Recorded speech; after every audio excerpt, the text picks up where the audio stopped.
افغانیوں، افغانستان تک میری فریاد پہنچا دو، میں ان ماؤں کو منہ دکھانے کے قابل نہیں ہوں۔ ہم لوگ مولوی کچھ نہیں کر سکتے ہیں، اس لیے کہ فضل الرحمان کا رخ الگ ہے، سپاہی صحابہ کا رخ الگ ہے، جماعت اسلام کا رخ الگ ہے، بریلوی کا رخ الگ ہے۔ ہمارے ایجنسیوں نے ایسا کھیل کھیلا ہے کہ مولویوں کا آپس میں لڑائی ہے، ہم ملا کچھ نہیں کر سکتے۔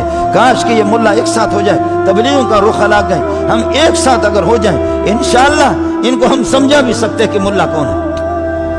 لیکن انہوں نے کمال کیا ہے، انہوں نے ہمیں اسی طرح نشہ پلایا، دیوبندیوں کے 50 گروپ بنا دیے، بریلویوں کے گروپ بنائے، جماعت اسلامی کے گروپ بنائے۔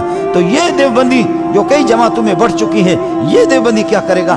وہ بریلوی جو کئی جماعتوں میں بڑھ چکے ہیں، وہ کیا کرے گا؟ باقی دشمنان صحابہ، ملک کی پالیسی ساز پر حافظ صاحب آپ کو سلام کرتا ہوں، آپ کے سینے میں قرآن ہوگا، لیکن نیچے قادیانوں کا ایک بڑا طبقہ ہے، سب کچھ وہی کر رہے ہیں۔ نیچے رافضیوں کا ایک بڑا طبقہ ہے، صحابہ کے دشمنوں کا بڑا طبقہ ہے۔